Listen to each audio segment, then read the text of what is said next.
Hello दोस्तों, education के इस ऑनलाइन प्लेटफॉर्म पर मैं राजेश चौधरी आपका बहुत बहुत स्वागत और अभिनंदन करता हूं। दोस्तों, आपका जुड़ने के लिए बहुत बहुत धन्यवाद। जय श्री श्याम। दोस्तों, जैसा कि मैंने आपको बताया था, साइकोलॉजी की 3 क्लास में मैंने जितना पढ़ाया था आज उसी के क्वेश्चंस लेकर आया हूं। आपने कई एग्जामों में इन क्वेश्चंस को देखा होगा, चाहे आपने राजस्थान की किसी अध्यापक भर्ती परीक्षा first grade, second grade, third grade, या दोस्तों आपने central exam, central teacher exam, TGT, PGT वगैरह की तैयारी की होगी, या आपने अदर स्टेट बोर्ड की तैयारी की होगी। दोस्तों, कहीं ना कहीं आपने इन क्वेश्चन को जरूर देखा होगा। ये ऐसे क्वेश्चन हैं जो आपके मन में बहुत ज्यादा प्रॉब्लम क्रिएट करते हैं। एक क्लास के माध्यम से लगभग दोस्तों, जैसा मैंने बताया हुआ है, मनोविज्ञान के इतिहास से संबंधित दोस्तों कुछ अनसुलझे प्रश्न हैं, जिनके जवाब आप लगातार ढूंढते आ रहे हो, जिनके जवाब आप लगातार ढूंढते आ रहे हो। दोस्तों, कुछ अनसुलझे प्रश्न लेकर आए हूं। इनके माध्यम से क्वेश्चन 20 क्वेश्चन की सीरीज है, आपको भी साथ के साथ जवाब देना है। लेकिन इन 20 क्वेश्चन में दोस्तों लगभग लगभग 100 क्वेश्चन का समावेश है। बहुत सा डेटा मैं आपके सामने यहाँ शेयर करने वाला हूँ, तो क्लास इंपॉर्टेंट रहने वाली है।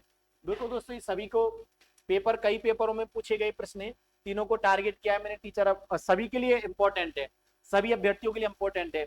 ज्यादा टाइम आपका बर्बाद नहीं करूंगा, सीधे अपन पॉइंट टू पॉइंट बात करने वाले। क्वेश्चन के माध्यम से पूरी क्लास रहेगी, तो आपको धैर्य बनाए रखना है। कहीं ना कहीं एग्जाम में क्वेश्चन पूछे जाते हैं, तो आपके लिए इंपॉर्टेंट क्वेश्चन है।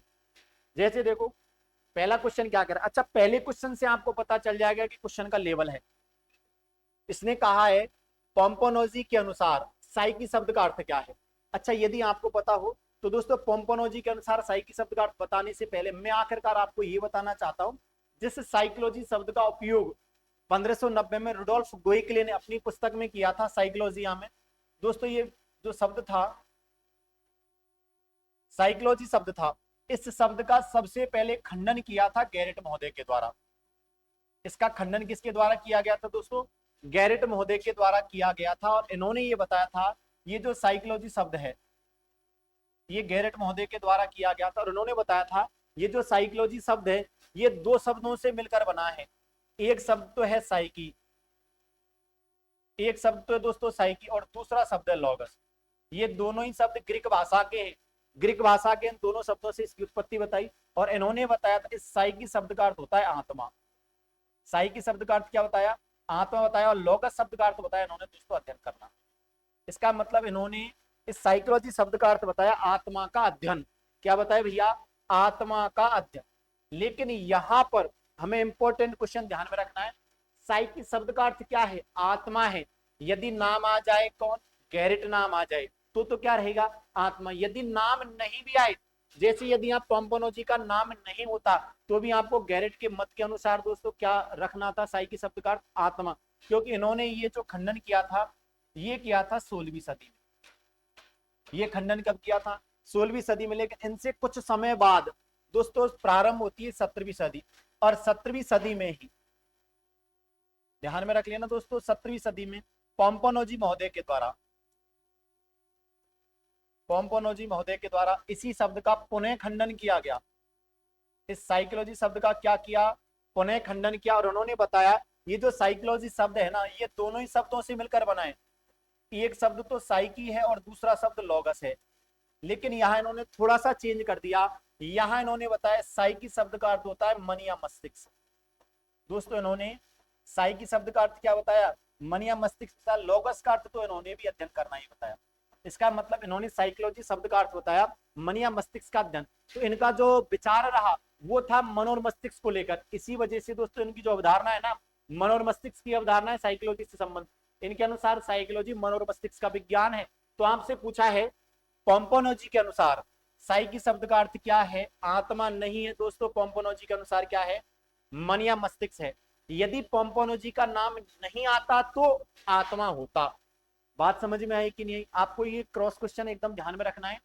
जब तक नाम नहीं आए पोम्पोनोजी का, तब तक तो रहेगी आत्मा। लेकिन जैसे ही पोम्पोनोजी का नाम आता है, तो हमारा आंसर क्या रहेगा? मन या मस्तिष्क रहेगा। अगले क्वेश्चन पर चलता हूं। देखो दोस्तों, इस क्वेश्चन में मैंने कई सारे फैक्ट आपके सामने शेयर किए। ऐसे हर क्वेश्चन को हम ऐसे ही शेयर करेंगे। आगे देखो, क्वेश्चन नंबर 2 क्या कहता है? ये फिर से एक वैज्ञानिक का नाम दे दिया, मनोवैज्ञानिक का नाम। कॉल सैनिक के अनुसार, कॉल सैनिक के अनुसार मनोविज्ञान का वास्तविक जनक कौन है? इस क्वेश्चन का जवाब रहेगा कौल सैनिक के अनुसार मनोविज्ञान का जनक है भैया प्लेटो। लेकिन ये कैसे है, इसका क्या प्रकरण है, मैं आपके सामने थोड़ा सा यहाँ पर रख देता हूँ। जब दोस्तों मनोविज्ञान के बारे में चर्चा हो रही थी, जो दर्शन शास्त्र की एक अभिन्न शाखा के रूप में पढ़ा जा रहा था, तो एक दर्शन शास्त्री आते जिनका नाम था साहब सुकरात। ये ईस्वी पूर्व 5वीं सदी में आए थे सुकरात महोदय, और इन्होंने कही थी दोस्तों, एक मनुष्य के अध्ययन की चर्चा करी थी। इन्होंने कहा था यदि आपको मनोविज्ञान का अध्ययन करना है, साइकोलॉजी का अध्ययन करना है, तो दोस्तों आपको, इनका जो विचार था, इनका विचार ये था कि आपको मनुष्य का अध्ययन करना होगा। और इनके इसी विचार के कारण इनको जेल में डाल दिया जाता है। इन्होंने एक मनोविज्ञान के लिए विचार दिया, उन्होंने कहा कि आपको मनुष्य का अध्ययन करना होगा यदि साइकोलॉजी का अध्ययन करना है। इस विचार के कारण इनको जेल में डाल दिया जाता है। लेकिन होता क्या है, एक छोटा सा घटना, एक छोटी सी घटनाक्रम है, इसके बाद एक छोटा सा किस्सा है। इनको सुकरात महोदय को जब जेल में डाल दिया जाता है, तो इनके शिष्य थे प्लेटो। इनके शिष्य कौन थे? प्लेटो थे। जब शिष्य को पता चला कि गुरुजी को जेल में डाल दिया गया है, तो इनके शिष्य ने प्लानिंग बनाई कि आज की रात को, एक निश्चित दिन चुनकर उन्होंने प्लानिंग बनाई कि हमें उस समय पर, उस रात को हमारे गुरुजी को जेल से रिहा करवाना है। लेकिन होता थोड़ा सा ऐसा है, ये जिस दिन प्लानिंग इनको छुड़ाने की करते हैं, उस दिन दोस्तों ये पहले दिन के टाइम में, रात को तो प्लान था इनको निकालने का, लेकिन दिन के टाइम में ये चले जाते हैं अपने गुरुजी के पास जेल में। प्लेटो महोदय कहाँ गए? सुकरात के पास मिलने चले जाते हैं कि अपना प्लान थोड़ा सा उनके सामने शेयर किया जाए। जब इन्होंने सुकरात महोदय को बताया कि गुरुजी आज रात को आपको यहाँ से निकालने का पूरा प्लान बना लिया गया है, हमारी पूरी टीम गठित हो गई है, हम सभी से एकत्रित हैं। लेकिन गुरुजी ने ये कहा था, सुकरात महोदय के द्वारा कहा जाता है, प्लेटो अगर तू मुझे जेल से निकालेगा, छुड़वाएगा, भगवाएगा, तो कहीं ना कहीं जो मेरा विचार है ना, जिस साइकोलॉजी के लिए मैं कह रहा हूँ मनुष्य का अध्ययन करो, ये विचार मेरा मर जाएगा। इस विचार का क्या हो जाएगी दोस्तों? यहीं पर मृत्यु हो जाएगी, विचार आगे नहीं बढ़ेगा। यदि तुझे मेरे लिए कुछ करना ही है ना, तो मेरे विचार को जीवित रख। मुझे जीवित रखना कोई ज्यादा इंपॉर्टेंट नहीं है, मेरा जो विचार है इसे जीवित रखने की तुझे ज्यादा जरूरत है। और प्लेटो महोदय करते भी ऐसे ही। इन्होंने जब मनुष्य के अध्ययन की बात करी, तो प्लेटो महोदय ने इनके विचार का और खंडन किया, और इन्होंने दोस्तों कहा था, गुरुजी आपने मनुष्य के अध्ययन की बात तो की है, लेकिन मैं इसको और थोड़ा सा डिटेल तरीके से समझाना चाहूंगा व्यक्तियों को। उन्होंने कहा मनुष्य के अध्ययन के साथ साथ आप पहले ये बताओ इस मनुष्य को बनाया किसने। अर्थात इन्होंने कहा था कि आपको ईश्वर का अध्ययन करना होगा। किसका अध्ययन करना होगा भैया? ईश्वर का अध्ययन करना होगा, जिसके द्वारा मानव को भावनाएं दी जाती हैं। दोस्तों यदि कोई व्यक्ति ज्यादा खुशी है तो वो हंसेगा, यदि कोई व्यक्ति ज्यादा दुखी है तो वो रोएगा। तो ये भावनाएं, ये किसके द्वारा दी गई? ईश्वर के द्वारा प्रदान की गई। अच्छा, यदि आपको मनुष्य का अध्ययन करना है, आपने ईश्वर अर्थात बनाने वाले का, मनुष्य को बनाया किसने? ईश्वर ने, तो आपने बनाने वाले का अध्ययन कर लिया। अब मुझे आप ये बताओ कि ये मनुष्य बनाया किससे था, इसमें मेटल्स यूज क्या हुए थे? तो दोस्तों प्रकृति के अध्ययन की बात करी, और प्रकृति को उन्होंने कहा था पंच तत्व।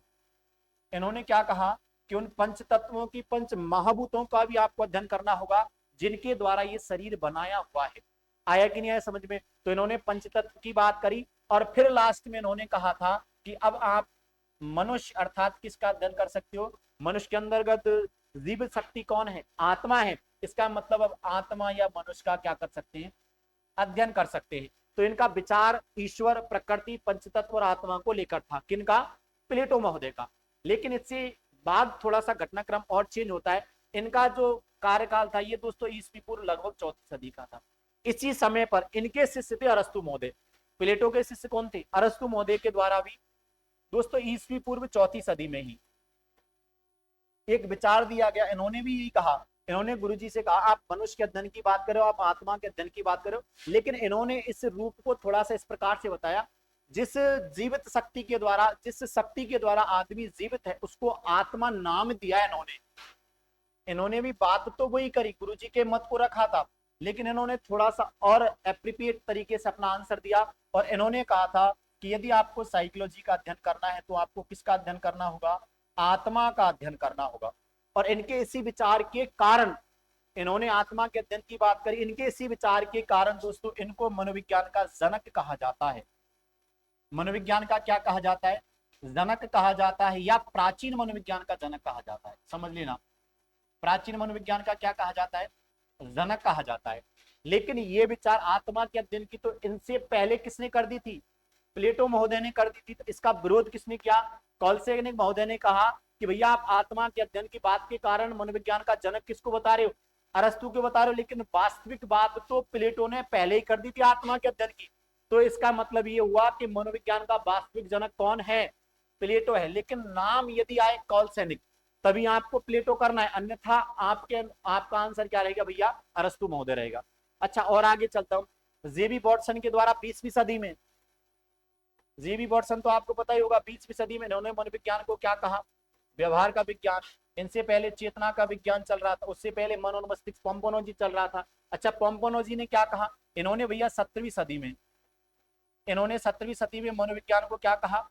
मन या मस्तिष्क का विज्ञान कहा। मन या मस्तिष्क का क्या कहा? विज्ञान का। इस प्रकार से लगातार मनोविज्ञान का इतिहास बदलता रहा, क्रम दर क्रम आगे बढ़ता रहा।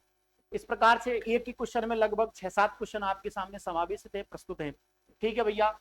क्वेश्चन नंबर 2 का आंसर रहेगा कॉलसेनिक के अनुसार मनोविज्ञान का वास्तविक जनक कौन है? प्लेटो है।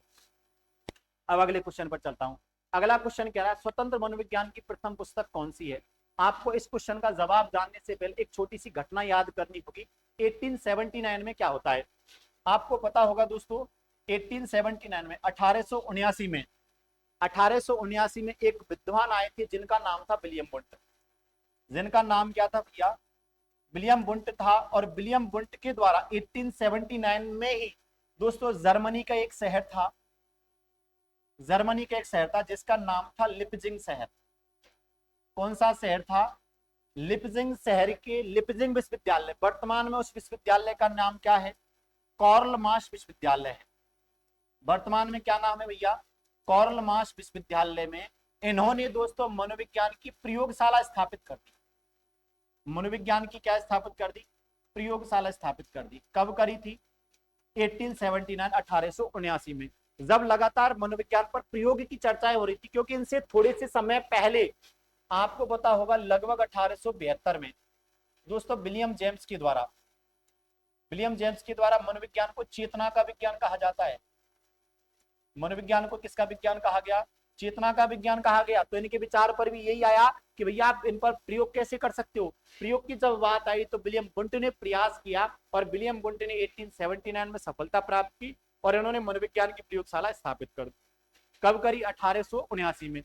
अब क्या होता है, जब मनोविज्ञान पर प्रयोग होना चालू हो गए, मनोविज्ञान पर जब प्रयोग होना चालू हो गए, इसका मतलब मनोविज्ञान अब स्वतंत्र हो गया। मनोविज्ञान को स्वतंत्र विषय के रूप में पढ़ा जा सकता है। और 1880 में मनोविज्ञान को क्या मिल जाती है? स्वतंत्रता। मनोविज्ञान क्या हो जाता है भैया? स्वतंत्र में हो जाता है। इसका मतलब इसे एक स्वतंत्र विषय के रूप में पढ़ा जाने लग गया। कब से? 1880 से। उसके कुछ समय बाद ही विलियम जेम्स के द्वारा एक पुस्तक लिखी जाती है जिसका नाम था the principle of psychology. William James के द्वारा लिखी गई पुस्तक है ये पुस्तक किसके द्वारा लिखी गई है? विलियम जेम्स के द्वारा। लगभग 1892 के समथिंग प्रकाशित हुई थी। तो मनोविज्ञान स्वतंत्र कब हुआ? 1880 में। और उससे कुछ समय बाद ये पुस्तक प्रकाशित हुई थी जिसका नाम था द प्रिंसिपल ऑफ साइकोलॉजिया। तो स्वतंत्र मनोविज्ञान की प्रथम पुस्तक कौन सी हो जाएगी भैया? द प्रिंसिपल ऑफ साइकोलॉजिया हो जाएगी। यदि आपसे मनोविज्ञान की प्रथम पुस्तक पूछता तो साइकोलॉजिया है। ये जवाब है हमारा, मनोविज्ञान की प्रथम पुस्तक। मनोविज्ञान की प्रथम पुस्तक कौन है? साइकोलॉजिया। जो कब आई थी? ये आई थी 1590 में। किसके द्वारा?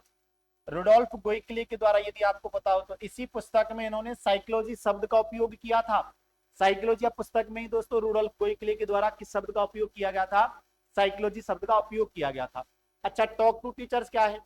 टॉक टू टीचर्स है भैया, इसमें लगातार शिक्षण के बारे में बात हुई थी, एक अध्यापक के बारे में चर्चाएं हो रही थी। तो ये पुस्तक है शिक्षा मनोविज्ञान की। ये पुस्तक कौन सी है? ये है शिक्षा मनोविज्ञान की प्रथम पुस्तक। ये कौन सी पुस्तक है? यदि आपसे शिक्षा मनोविज्ञान की प्रथम पुस्तक की बात की जाए तो कौन सी पुस्तक रहेगी? ये रहेगी टॉक टू टीचर। अच्छा ये पुस्तक किसकी है? ये पुस्तक टॉक टू टीचर्स भी किसकी है? ये भी भैया विलियम जेम्स की है। ये 1901 के लगभग प्रकाशित हुई। आया समझ में? अच्छा ये पुस्तक कौन सी है? Outline of psychology. ये पुस्तक है विलियम मैकडूगल की। यदि आपको पता हो ये पुस्तक विलियम मैकडूगल की है, जिसके पृष्ठ संख्या 16 में ही, इसी के पृष्ठ संख्या 16 में दोस्तों इन्होंने चेतना शब्द की बुराई की है। इन्होंने चेतना शब्द को क्या बताया है? बुरा बताया है। किस पुस्तक में? विलियम मैकडूगल के द्वारा लिखी गई पुस्तक कौन सी है? The outline of psychology. Psychology की रूपरेखा करके एक पुस्तक है जिसके पृष्ठ संख्या 16 में दोस्तों विलियम मैकडूगल ने चेतना शब्द की क्या की है, बुराई की है। तो देखो ये क्वेश्चन में कितने हो गए, स्वतंत्र मनोविज्ञान की प्रथम पुस्तक पूछी जाए द प्रिंसिपल ऑफ साइकोलॉजिया, मनोविज्ञान की प्रथम पुस्तक पूछी जाए साइकोलॉजिया, शिक्षा मनोविज्ञान की प्रथम पुस्तक पूछी जाए टॉक टू टीचर्स, और ऐसी कौन सी पुस्तक है जिसमें चेतना शब्द की बुराई की गई दोस्तों विलियम मैकडूगल के द्वारा, आउटलाइन ऑफ साइकोलॉजिया। बात समझ में आई कि नहीं आई? एक क्वेश्चन के माध्यम से कई क्वेश्चन लेकर आया हूं मैं। कोई भी डाउट हो, किसी भी क्वेश्चन में आपको छोटा सा भी डाउट है, कोई समस्या है, तो आप कमेंट बॉक्स में अपना कमेंट जरूर छोड़ सकते हैं। ठीक है भैया, अगले क्वेश्चन की ओर चलता हूं मैं। इस क्वेश्चन का जवाब क्या रहेगा, स्वतंत्र मनोविज्ञान की प्रथम पुस्तक कौन से, option number B the principle of psychology. अगले क्वेश्चन की ओर चलता हूं, आधुनिक मनोविज्ञान का जनक कौन है। शानदार क्वेश्चन है, कई एग्जामों में पूछा गया है और आपने कई बार इस क्वेश्चन में गच्चा खाया होगा, कई बार आपके तोते उड़ गए होंगे इस क्वेश्चन को देखते हुए, क्योंकि इस क्वेश्चन के दो आंसर हैं। मैं आपको बताने वाला हूं कि कौन से आंसर पर आपको ज्यादा विश्वास जताना है। चलो अभी मैं थोड़ा सा घटनाक्रम आपको बता रहा था, लास्ट क्वेश्चन में बताया था मैंने 1879 में विलियम वुंट के द्वारा मनोविज्ञान की प्रथम प्रयोगशाला स्थापित कर दी जाती है, और इनसे पहले एक विचार आता है 1872 में विलियम जेम्स के द्वारा चेतना के विज्ञान का, 1872-70 के समथिंग एक विचार आता है। अच्छा देखो एक चीज मुझे समझ में नहीं आई, 1870 या 72 के समथिंग एक विचार आया था, विलियम जेम्स के द्वारा दिया गया था। ये विचार विलियम जेम्स के द्वारा, इन्होंने कहा था मनोविज्ञान में आप जिस वस्तु का, जिस चीज का आप अध्ययन करते हो ना, वो व्यक्ति की चेतना है। तो इन्होंने मनोविज्ञान को क्या कहा, चेतना का विज्ञान कहा। इन्होंने भैया मनोविज्ञान को क्या कहा, चेतना का विज्ञान कहा, विलियम जेम्स के द्वारा। इन्हीं के विचार का समर्थन किसने किया था, विलियम वुंट ने किया था। इन्हीं के विचार का समर्थन किया था इन्होंने। एक नया विचार कौन लेकर आया, विलियम जेम्स, चेतना के विज्ञान से संबंधित, लेकिन इनके विचार का समर्थन किसने किया, विलियम वुंट ने। इन्हीं के विचार का समर्थन किसने किया, विलियम जेम्स ने, सॉरी ये जेम्स हेली ने, क्योंकि ये विलियम जेम्स का शिष्य था जेम्स हेली। तो इन दोनों ने तो इसका समर्थन किया था, इस विचार का, चेतना के विज्ञान का। तो भैया आधुनिक मनोविज्ञान का जनक किसको माना गया, विलियम जेम्स को माना जाएगा, न कि विलियम वुंट को। हालांकि कई किताबों में मैंने विलियम वुंट भी पढ़ा है, लेकिन वो किस वजह से बता रखा है, क्योंकि इनके द्वारा मनोविज्ञान की प्रयोगशाला स्थापित कर दी गई। इनके प्रयास के बाद मनोविज्ञान स्वतंत्र हो गया था। इस वजह से कई जगह आधुनिक मनोविज्ञान का जनक किसको मान लिया जाता है, विलियम वुंट को। लेकिन आपका आंसर क्या रहने वाला है, आपका आंसर दोस्तों विलियम जेम्स ही रहेगा। ठीक है, क्योंकि इनका विचार था चेतना के विज्ञान वाला। ये विचार थोड़ा सा अलग था, क्योंकि इनसे पहले मनोर मस्तिष्क के विज्ञान की बात चल रही थी। पोम्पोनोजी का जो 17वीं शताब्दी में जो विचार आया था, उस विचार की बात चल रही थी, लेकिन इनका विचार थोड़ा सा नयापन वाला था। चेतना शब्द इन्होंने एक अलग बताया, इन्होंने संपूर्ण शक्ति को चेतना कहा, जिससे व्यक्ति सोचता है, विचारों को चेतना कहा। अच्छा अब चलते हैं भैया, आधुनिक मनोविज्ञान का जनक कौन है, विलियम जेम्स है। अगले क्वेश्चन पर चलता हूं, आत्मा एक दुष्ट और अप्राप्य वस्तु है। जब आत्मा के समर्थनकर्ताओं से ये पूछा गया, क्योंकि लगभग 2000 साल तक एक ही परिभाषा चलती रही मनोविज्ञान को लेकर, आत्मा का विज्ञान, आत्मा का विज्ञान, आत्मा का विज्ञान। यदि आपको मनोविज्ञान का अध्ययन करना है तो आत्मा का अध्ययन करो। यही बात अरस्तु के द्वारा, यही बात प्लेटो के द्वारा, यही बात रुडोल्फ कोई के लिए, यही बात गैरेट के द्वारा, अन्य कई वैज्ञानिकों के द्वारा जब यही बात की जाती है, तो कई ऐसे मनोवैज्ञानिक होते हैं जिनके द्वारा लगातार क्वेश्चन किए जाते हैं। एक तरफ तो आप विज्ञान कह रहे हो, एक तरफ आप आत्मा के अध्ययन की बात कर रहे हो, तो आप आत्मा पर प्रैक्टिकल कैसे कर सकते हैं। क्या आत्मा मूर्त वस्तु है, क्या आत्मा को कोई देख सकता है, क्या किसी ने आत्मा को छुआ है, क्या कोई आत्मा का स्वाद बता सकता है क्या। जब इन सवालों के जवाब समर्थनकर्ता नहीं दे पाए, तो दोस्तों ये विचार खंडित हो गया। और एक मनोवैज्ञानिक तो था जिसका नाम था रॉश महोदय, उसका नाम क्या था, रॉश महोदय था। उन्होंने तो यहां तक कह दिया, जिस आत्मा की आप बात कर रहे हो ना, वो तो दुष्ट है। कौन है भैया, दुष्ट है, और उसको कभी प्राप्त भी नहीं किया जा सकता, इसका मतलब अप्राप्य वस्तु है। तो ये कथन किसका था, रॉस का कथन था। अच्छा एबिंगहास ने क्या कहा फिर, एबिंगहास ने तो मनोविज्ञान के बारे में कहा था, मनोविज्ञान का अतीत लंबा है। इन्होंने बताया था मनोविज्ञान का अतीत तो क्या है, लंबा है, लेकिन इतिहास छोटा है। लेकिन इतिहास क्या है, छोटा है। इनका कथन तो ये है, इन्होंने कहा था मनोविज्ञान का अतीत तो लंबा है लेकिन इतिहास बहुत छोटा है। ये किसका कथन है, एबिंगहास का। स्किनर ने कहा, क्या कहा था, स्किनर ने कहा था मनोविज्ञान व्यवहार और अनुभव का विज्ञान है।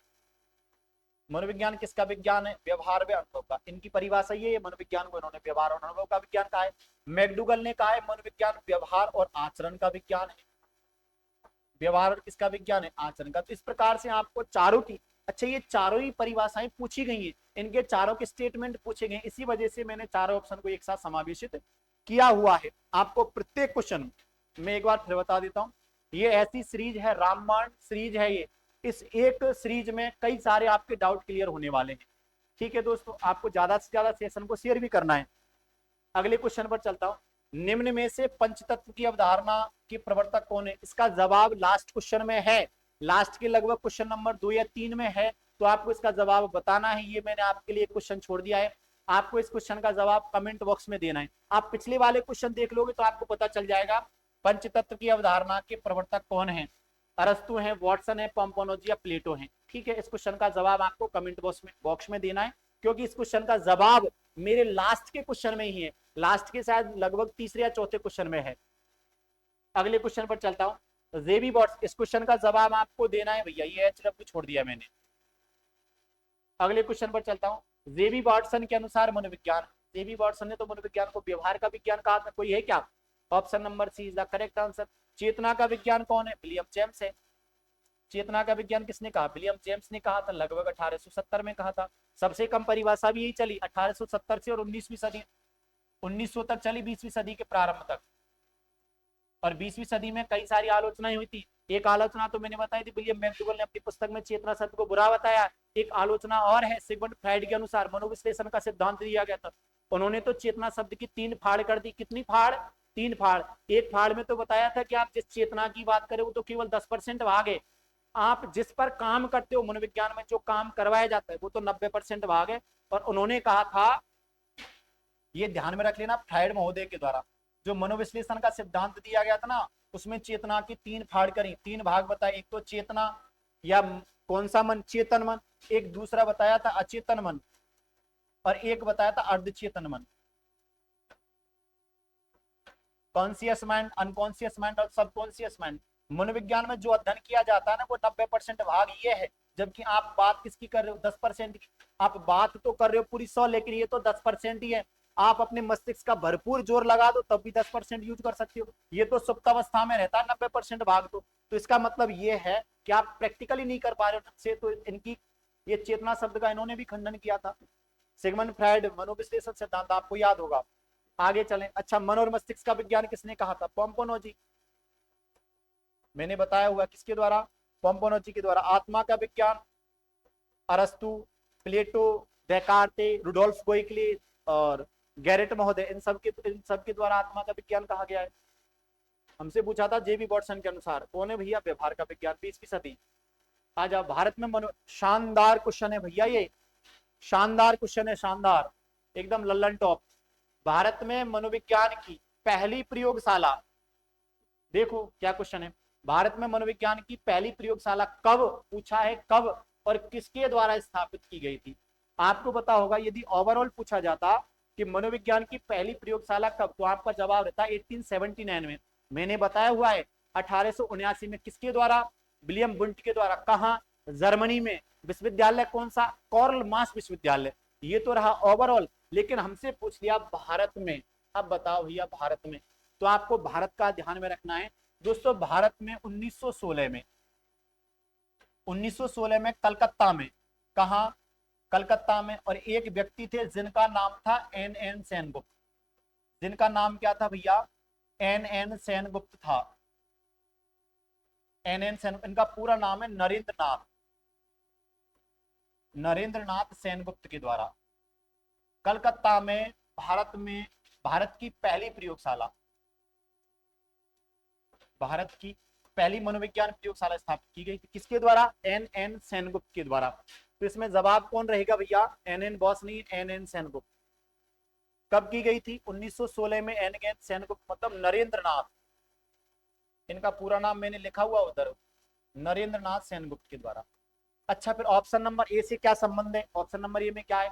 ऑप्शन नंबर ए में ध्यान में रख लेना, 1922 में ये गिरिंद्र शेखर बोस है, इनके द्वारा भारत की या भारत में दूसरी मनोविज्ञान प्रयोगशाला स्थापित की गई। दूसरी मनोविज्ञान प्रयोगशाला किसके द्वारा? गिरिंद्र शेखर बोस के द्वारा। कब? 1922 में। आया समझ में? लेकिन हमारा यहाँ पर पूछा है पहली, तो हमारा जवाब जवाब क्या रहेगा, 1916 में एन एन सेनगुप्त के द्वारा। ये तो मैंने बता ही दिया, 1879 में तो पहली प्रयोगशाला स्थापित की गई थी, 1915 का यह कोई संबंध नहीं है।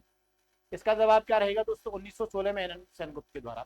अगला क्वेश्चन, आप मुझे कोई बच्चा दे दो, मैं उसको कुछ भी बना सकता हूँ, मैं उसके पूर्वजों के बारे में नहीं पूछूंगा कि इसके पिता क्या करते थे, इसके दादा क्या करते थे, मुझे कोई मतलब नहीं है। मुझे तो आप ये बता दो उस बच्चे को बनाना क्या है। मैं उसको जज बना सकता हूँ, अच्छे से अच्छा क्या बना सकता हूँ, जज बना सकता हूँ, और या उसको चोर मतलब अपराधी बना सकता हूँ।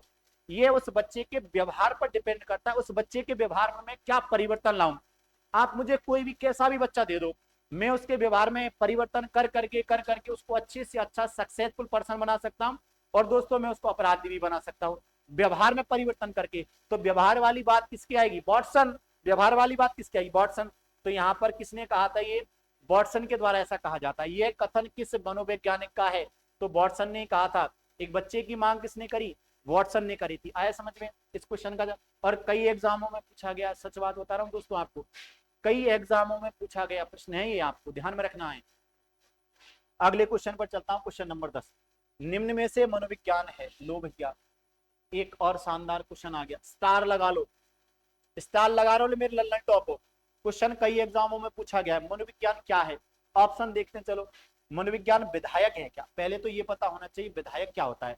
विधायक होता है जिसमें व्यवहार हो, जो व्यवहारिक हो, जो क्या हो भैया, व्यवहारिक हो। तो मनोविज्ञान व्यवहारिक तो है, ये तो हमने पढ़ा है, जेबी वॉटसन के द्वारा कहा गया है मनोविज्ञान व्यवहार का विज्ञान।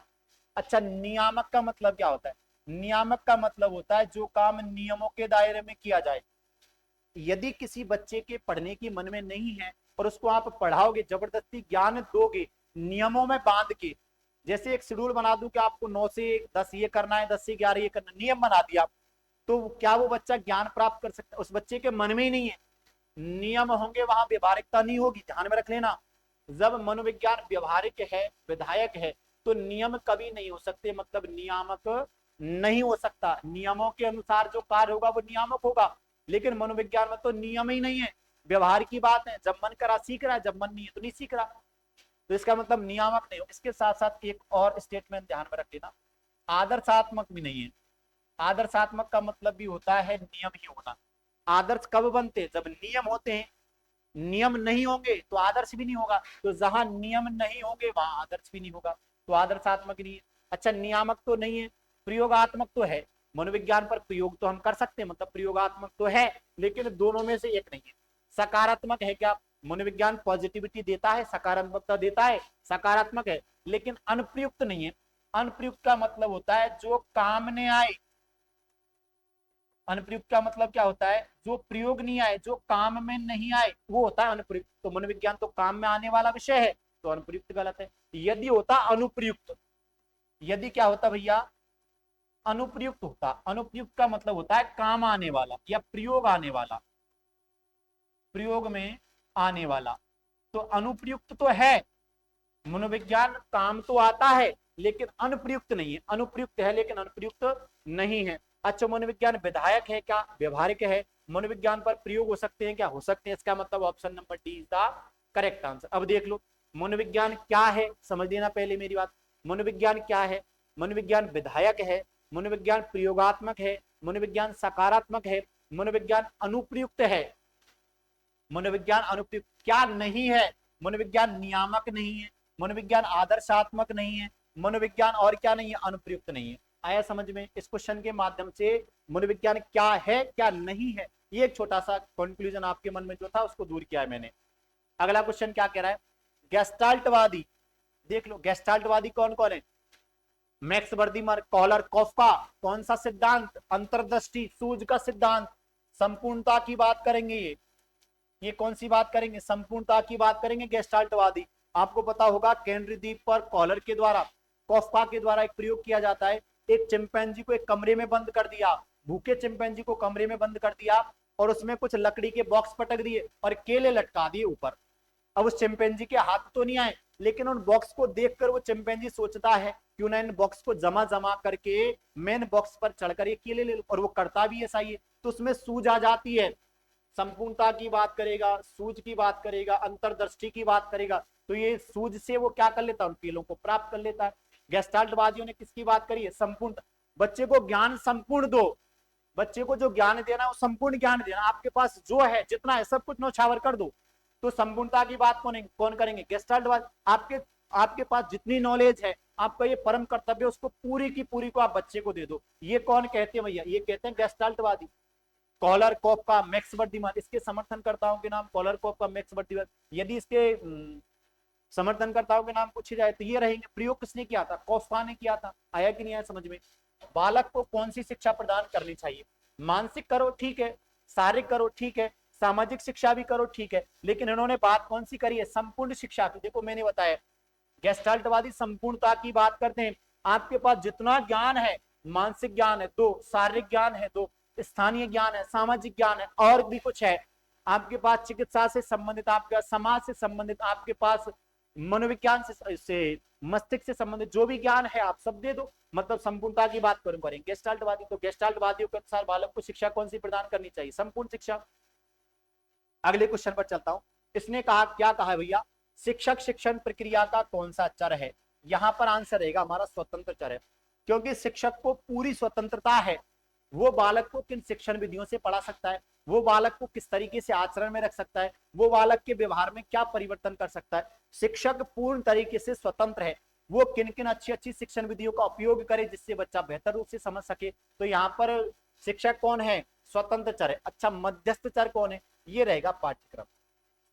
उस बच्चे के और शिक्षक के बीच का मध्यस्थ चर कौन है? पाठ्यक्रम है या विषय वस्तु है?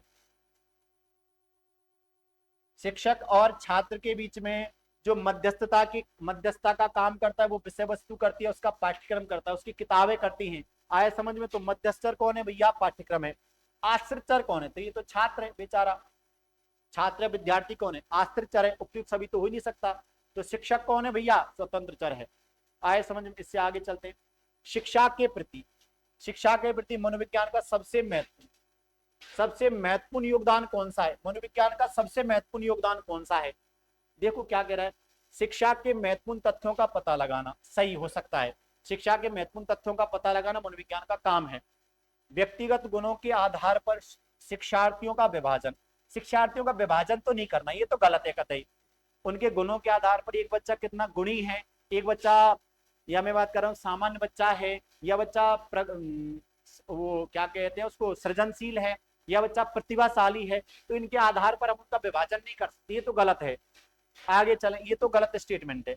अध्यापक द्वारा उचित शिक्षण विधियों को अपनाने में सहायक होना, ये सबसे इंपॉर्टेंट है।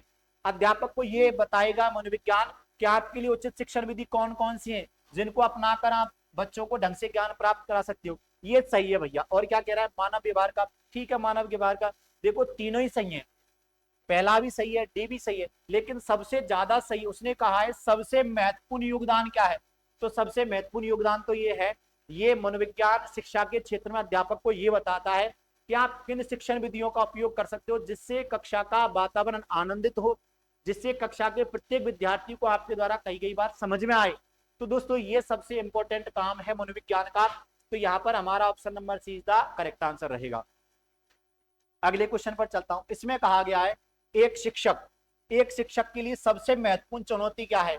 एक कोई भी शिक्षक है उसके लिए सबसे महत्वपूर्ण चुनौती क्या रहेगी? उसको ऐसा कौन सा काम है जो सबसे चुनौतीपूर्ण है शिक्षक के लिए? तो देखो क्या कह रहा है, प्रश्न पत्र तैयार करना हो सकता है। कई शिक्षक आलसी होते हैं, उनको प्रश्न पत्र तैयार करना चुनौतीपूर्ण लगता है, हो सकता है, ठीक है भैया मान लें, लेकिन ये गलत है, ऐसा नहीं होना चाहिए। कक्ष में अनुशासन बनाए रखना, टीचर का काम है अनुशासन बनाए रखना, तो इसमें उसको काहे की चुनौती है, लेकिन इतनी चुनौती नहीं है कि भैया सबसे बड़ी चुनौती हो, महत्वपूर्ण चुनौती में तो नहीं आता, तो ये ज्यादा अच्छा नहीं है। अच्छा, विद्यार्थियों को उनके गृह कार्य करवाना, गृह कार्य करेंगे बच्चों को, यदि तुम काम दोगे गृह कार्य तो करके लाएंगे, इसमें काहे की चुनौती आपकी, ये भी ज्यादा अच्छा नहीं। शिक्षण अधिगम प्रक्रिया को आनंद प्रद, ये सबसे अच्छा है। सबसे ज्यादा जो चुनौती होती है ना शिक्षक को, वो यही होती है कि वो इस कक्षा का वातावरण कैसा निश्चित करे, कितना आनंदप्रद चीजों को समझा सके, किन शिक्षण विधियों का उपयोग करे जिससे प्रत्येक बच्चा की समझ विकसित हो सके। आपके द्वारा बताया गया प्रत्येक बिंदु यदि बच्चे के समझ में आ रहा है, आनंद आनंद में सब चीजें समझ में आ रही है, कक्षा का माहौल एकदम आनंद में होना चाहिए, जो भी आप समझा रहे एकदम रिलैक्स मूड में समझाओ, जो भी आपको समझाना है उस तरीके से समझाओ कि आपके द्वारा कही गई प्रत्येक बात को विद्यार्थी समझ सके। ये सबसे ज्यादा इंपॉर्टेंट है। यदि आपने कक्षा का वातावरण आनंदप्रद बनाया तो निश्चित मान लो आपके द्वारा कही गई प्रत्येक बात बच्चे के समझ में आनी ही आनी है। तो ये सबसे बड़ी चुनौती है कि उस कक्षा का क्या बनाए भैया, आनंदप्रद बनाए। आए समझ में? Option number see the correct answer. Education, education शब्द लैटिन भाषा के शब्द से बना है। ये मैंने आपको बताया था, एजुकेशन शब्द की उत्पत्ति 4 शब्दों से बताई मैंने, और वही चारों विकल्प आपके सामने आ गए। एडुसियर आ गया, एडुकेयर आ गया, ई प्लस ड्यूक आ गया, एडुकेटम आ गया। तो इन चारों शब्दों से उत्पत्ति तो हुई है, लेकिन आपको फर्स्ट प्रेफरेंस देनी है साहब एजुकेटम शब्द। इसका अर्थ इन्होंने बताया था प्रशिक्षित करना। इसका अर्थ क्या होता है? प्रशिक्षित करना। एक लैटिन वर्ड ही है ये कौन सा वर्ड है? लैटिन वर्ड है। तो इसके द्वारा एजुकेशन शब्द की क्या बताइए, उत्पत्ति बताइए। आखिरकार तो फ्री है। अच्छा, ई प्लस ड्यूक क्या है? आपको पता है ई का अर्थ होता है अंदर, और ड्यूक का ड्यूको का अर्थ बताया बाहर, अंदर से बाहर निकालना। एजुकेशन का अर्थ इस शब्द के द्वारा क्या है? अंदर से बाहर निकालना। एक बच्चे के अंतर्गत कितना ज्ञान है, उस ज्ञान को यदि बाहर निकालना है तो उसका माध्यम कौन हो सकता है? शिक्षा हो सकता है। इसके अनुसार तो ये है। अच्छा, फिर एडुशियर क्या है या एडुकेयर क्या है? एडुकेयर का अर्थ होता है पालन करना, एक बच्चे का पालन करना, ये इन्होंने एडुकेयर का अर्थ बताया। ये एडुशियर क्या है? इसका अर्थ होता है शिक्षा प्रदान करना, शिक्षा प्रदान करना। तो दोस्तों यदि आप देखोगे ना तो आपको फर्स्ट प्रेफरेंस पे किस शब्द को रखना है? एजुकेटम। एजुकेशन शब्द लैटिन भाषा के किस शब्द से बनाए? ये बनाए साहब एडुकेटम से, जिसका अर्थ होता है प्रशिक्षित करना। ठीक है, आपका जवाब यहाँ पर ऑप्शन नंबर डी रहेगा। अगला क्वेश्चन देखो, शानदार क्वेश्चन की पूरी सीरीज है। इसने क्या कहा है? शिक्षण प्रक्रिया में प्रेरणा का महत्व। एक बालक को प्रेरित करना शिक्षण प्रक्रिया में जरूरी है। बालक को निश्चित तौर पर आपको प्रेरित करना होगा, मतलब प्रेरणा का महत्व है। इस बात को ध्यान में रखकर अध्यापक को निम्न में से कौन सा कार्य नहीं करना चाहिए? इन चारों विकल्पों में से ऐसा कौन सा काम है जो अध्यापक को नहीं करना चाहिए? आपसे ये पूछा है। ऑप्शन से पढ़ते हैं। पहला ऑप्शन कहा है बालकों को अपने कार्य में सफल होने के अवसर प्रदान करें। बच्चों को ज्यादा से ज्यादा अवसर प्रदान करने चाहिए। तो ये तो शिक्षक के द्वारा किया जाने वाला कार्य है।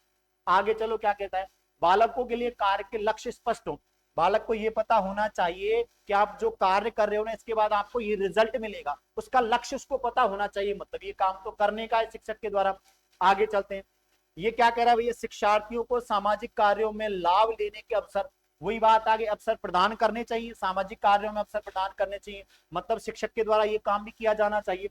अगला क्या कह रहा है? इनाम। देखो, जब भी बच्चे के इनाम देने की बात आएगी गलत है, बच्चे को इनाम नहीं देना, प्रलोभन है ये। देखो, इनाम का क्या देना? प्रलोभन देकर बालकों में प्रतिद्वंदता। देखो, 3 नेगेटिव, इनाम, प्रलोभन, प्रतिद्वंदता। आप बालकों में प्रतिद्वंदता नहीं पैदा कर सकते, आप बालकों को प्रलोभन नहीं दे सकते, ये आपको कार्य नहीं करना है। हालांकि प्रेरणा जरूरी है, बालक को प्रेरित करना चाहिए, लेकिन आपको ये तरीका गलत, उसको प्रलोभन नहीं दे सकते, लोभ नहीं दे सकते, और बच्चों में आप प्रतिद्वंदता पैदा नहीं कर सकते। तो इसने पूछा है कौन सा कार्य नहीं करना चाहिए, तो ये कार्य नहीं करना चाहिए, मतलब option number D is the correct answer. ठीक है भैया, मुझे लगता है एक ये क्वेश्चन इतना इंपॉर्टेंट है, कई एग्जामों में पूछा गया है। आगे चले। एक शिक्षक को अपने छात्र की प्रशंसा किस आधार पर करनी चाहिए? कि छात्र, एक शिक्षक को अपने छात्र की प्रशंसा किस आधार पर करनी चाहिए? कि छात्र, जैसे कोई भी आपकी कक्षा में कोई छात्र है, अब आप उसकी प्रशंसा करोगे तो आप किस आधार पर प्रशंसा कर सकते हो? ये क्वेश्चन ने आपसे पूछा है। तो क्या कह रहा है? जो सदा अध्यापक की आज्ञा का पालन करता हो। ठीक है, कोई ऐसा बालक है जो सदा ही आपकी आज्ञा का पालन करता हो तो आप उसकी प्रशंसा कर सकते हो, लेकिन ज्यादा अच्छा नहीं है, हो सकता है लेकिन ज्यादा अच्छा नहीं है। जो शांतिपूर्ण सुनता हो। अच्छा, शांतिपूर्ण सुनने से मतलब है कोई ऐसा भी बालक हो सकता है जिसके कुछ समझ में नहीं आ रहा हो, तो वो शांतिपूर्ण नहीं बैठ जाएगा, तो आप उसकी कैसे प्रशंसा करो? आपकी क्लास को वो समझ ही नहीं रहा है, आया कि नहीं आया समझ में, तो ये ज्यादा अच्छा नहीं। हालांकि बच्चे शांतिपूर्ण बैठे हुए हैं तो आप कह सकते हो अच्छी क्लास है, लेकिन ये ज्यादा मजेदार कोई आंसर नहीं है। जो अध्यापक की प्रशंसा करता हो। अच्छा, अध्यापक की प्रशंसा करेगा तो आप भी प्रशंसा करोगे, तब तो ये हो गया कि भैया अध्यापक की प्रशंसा करने वाला चापलूस कहलाता है, और जो चापलूस बच्चा होगा उसी की आप प्रशंसा करोगे, तो ये तो ज्यादा अच्छा नहीं है।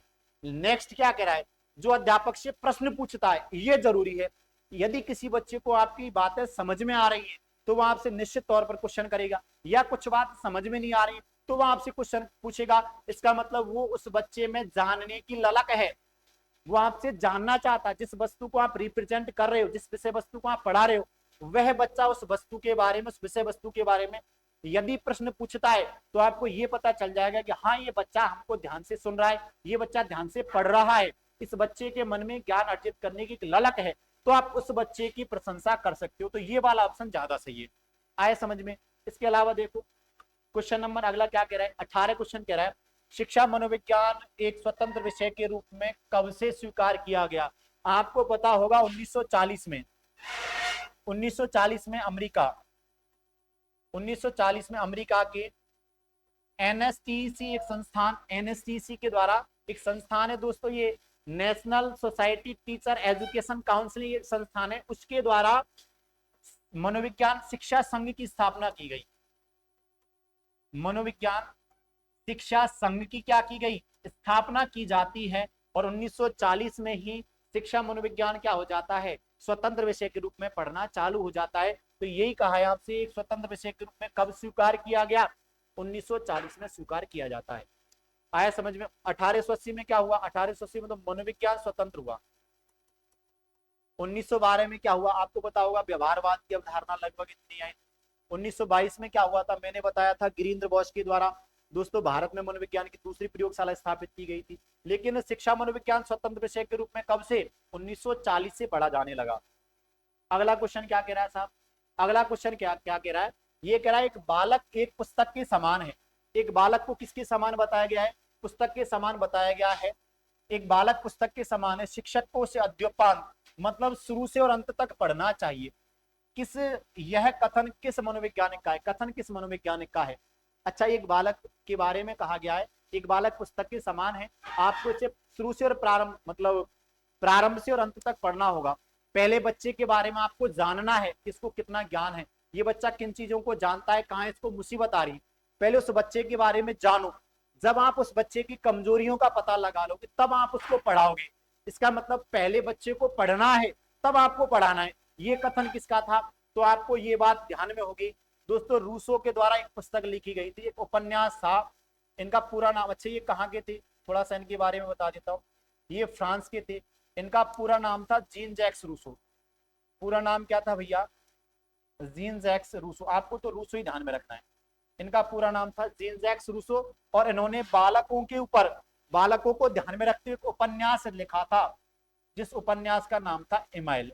क्या नाम था, इमाइल नाम का एक उपन्यास लिखा था। उसी इमाइल नाम के उपन्यास में इन्होंने ये कहा था कि बालक एक पुस्तक के समान है जिसको आपको पढ़ना होगा, शिक्षक को पढ़ना होगा। तो ये बात कही जाती है इमाइल उपन्यास में, जिसका प्रकाशन भी बता देता हूँ 1762 ईस्वी में तो होता है फ्रेंच भाषा में, और दोस्तों 1763 ईस्वी में इसका अंग्रेजी वर्जन, मतलब ये अंग्रेजी भाषा में भी प्रकाशित हो जाता है।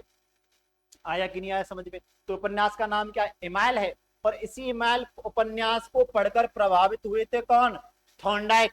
और थॉर्नडाइक इतने प्रभावित हो गए थे कि इन्होंने बालक के बारे में नए नए विचार रखे।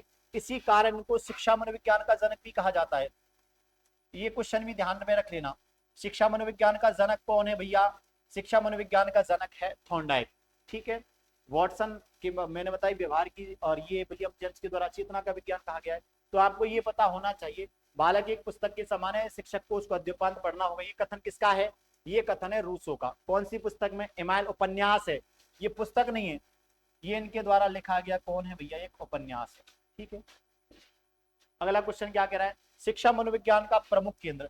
शिक्षा मनोविज्ञान के जब भी प्रमुख केंद्र की बात आएगी, मनोविज्ञान के प्रमुख केंद्र की बात आएगी, तो सबसे पहले ध्यान में रहेगा बच्चा। सबसे पहले किसको ध्यान में रखना है, बालक को ध्यान में रखना है। अध्यापक नहीं है, पाठ्यक्रम नहीं है, विद्यालय नहीं है, प्रमुख केंद्र कौन है, बालक है। आपको बालक को ध्यान में रख के उसको शिक्षा प्रदान करनी है। आपके दिमाग में हमेशा बच्चा रहना चाहिए, सभी बच्चों को ध्यान में रख के आपको शिक्षा प्रदान करनी है। तो दोस्तों यहाँ पर शिक्षा मनोविज्ञान का प्रमुख केंद्र कौन रहेगा, बालक रहेगा। एक मनोविज्ञान की बहुत ही शानदार सीरीज आपके सामने लेकर आया था, जिसमें लगभग मैंने 20 क्वेश्चन आपके सामने रिप्रेजेंट किए। कल भी मैं कुछ क्वेश्चन लेकर आया था दोस्तों। ये इतने शानदार सीरीज है, गागर में सागर टाइप की सीरीज रहने वाली है। एक क्लास के माध्यम से आपके कई सारे डाउट क्लियर हुए होंगे। मैं निश्चित तौर पर बता सकता हूं ऐसे क्वेश्चन का समावेश इस क्लास में है जो कई एग्जामों में पूछे गए। आप चाहे राजस्थान में टीचर की तैयारी कर रहे हैं या आप सेंट्रल टीचर किसी डीएसएसबी या टीजीटी पीआरटी अगर इनके अलावा अन्य किसी तैयारी कर रहे हैं या आप किसी अन्य बोर्ड के द्वारा अन्य स्टेट टेट की किसी की तैयारी कर रहे हैं जिसमें मनोविज्ञान का सेगमेंट आपसे पूछा जाता है, तो आपने कई जगह इन क्वेश्चन को देखा होगा। तो दोस्तों एक बहुत शानदार सीरीज आपके बीच मैंने रखी है। यदि आपको सीरीज अच्छी लगी है, क्लास अच्छी लगी है, तो आपको निश्चित तौर पर क्लास को लाइक करना है।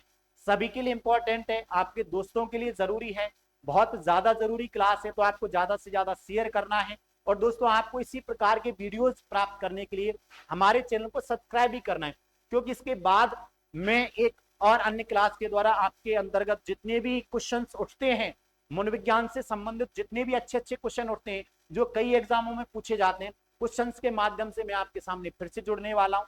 तब तक के लिए दोस्तों आपका बहुत बहुत धन्यवाद। जय श्री श्याम, जय महाकाल की।